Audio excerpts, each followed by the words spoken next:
कल भी एक देश का प्रधानमंत्री जी ने कहा कि विश्व में मोदी जी का नेतृत्व को सब मानने लगा है।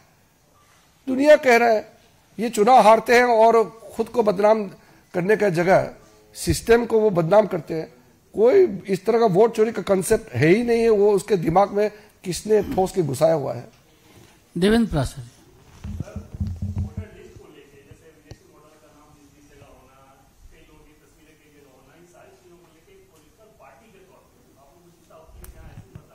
मैंने आपको क्लियरली कह दिया कि वोटिंग से पहले सब पार्टी के पास वोटर लिस्ट होते हैं, देखते नहीं है क्या वो लोग?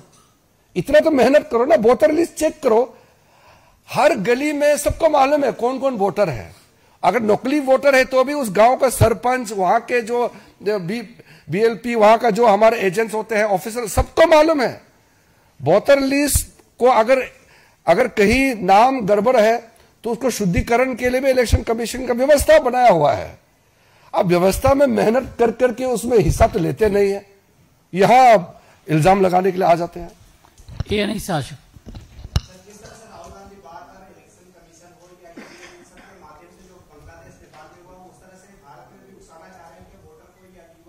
वो तो मैंने आपको अभी भी कह दिया कि भारत के युवा समझदार है और वो मोदी जी के साथ खड़ा है। ऐश्वर्या पालीवाल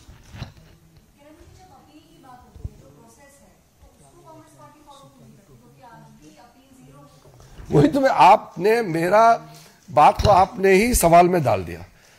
कोई भी समस्या है तो इलेक्शन कमीशन तो खुला है। कहीं भी एक भी नाम अरे या कोई भी घटना ऐसा है जिसको कांग्रेस पार्टी को लगता है कि अपील करना चाहिए तो इलेक्शन कमीशन में अपील कर सकते हैं। वहां न्याय नहीं मिलता है, उसको लगता है तो अदालत जा सकता है। वो अदालत को विश्वास नहीं करते हैं, सिस्टम को नहीं मानते हैं, खुद का विफलता को ईवीएम और इलेक्शन कमीशन के सर में फोड़ते रहते हैं। ये कोई बात नहीं हुआ। मोहित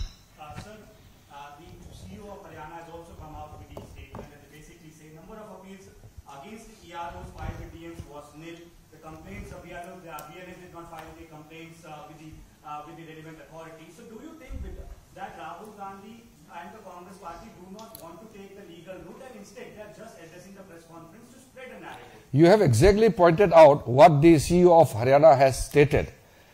If Congress party has not filed even a single case of any fraud or any act of violation of election rules, they should file the petition.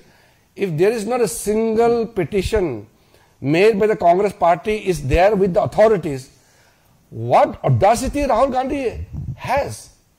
And after so many months talking about an election which is convincingly people's mandate have been given to BJP.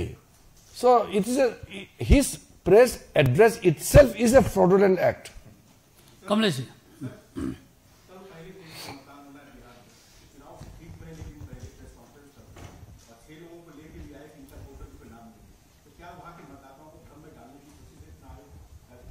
वहां जो कांग्रेस के जो कुछ साथी हैं बिहार में वो रो रहे होंगे।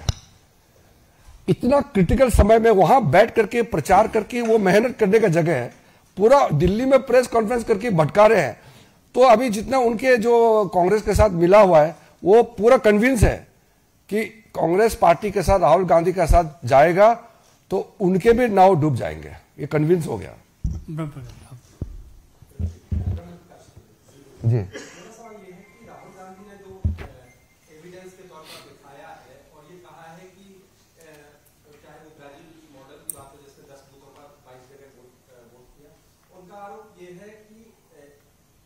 कमीशन बीजेपी के एजेंट की तरह काम कर रहा है और ये स्टेट और नेशनल लेवल पर हो रहा है, क्योंकि अगर नेशनल इलेक्शन कमीशन मदद न करता तो एक आध दो बूथ पर होता। ये व्यापक तौर पर हो रहा है इन आरोपों पर। वही तो मैं आपको पहले भी कहा, मैं उसको फिर से दोहरा रहा हूं। हम लोग तो मेहनत करते हैं और हम लोग इलेक्शन लड़ते हैं जीतने के लिए, क्योंकि इलेक्शन तो जीतने के लिए तो मेहनत करते हैं ताकि हम लोगों का सेवा कर सके, लोगों का वोट प्राप्त करें, विश्वास प्राप्त करें। तो जब वो कहते हैं कि वो ब्राजील का, वो कोलंबिया में जहां वो जाते हैं तो वहां से इन्फ्लुएंस लेके आते हैं, ये सब चीजें उनके दिमाग में घूमते रहते हैं। तो अगर कोई भी प्रॉब्लम सामने में आता है तो सारा आपका रास्ता खुला है ना, उसको कंप्लेन करने का, उसको आप दर्ज कराने का, तो हर रास्ता तो खुला हुआ है।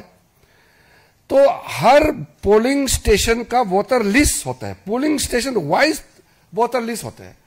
वहां एक भी वोटर अगर गलत है तो उसका पोलिंग एजेंट उसी समय क्यों नहीं बोला? और आज जो प्रस्तुतिकरण किया, मैं इसलिए कहा कि मैं उसको जवाब देना इसलिए नहीं चाहता हूं क्योंकि वो तो फर्जी प्रेजेंटेशन कराया। कहां फोटो किसका कितने, लगता है वो प्रेजेंटेशन भी बाहर से बनवा के भेजा है, ऐसे होता नहीं है। और जिस पोलिंग स्टेशन में प्रॉब्लम है वहां का ARO होते हैं, फिर उस राज्य का RO होते हैं, वहां CEO होते हैं, वहां क्यों नहीं बात करते हैं? तर्कहीन बात को जवाब देना भी बहुत मुश्किल है क्योंकि वो तर्क है ही नहीं है। आदित्य टंडन।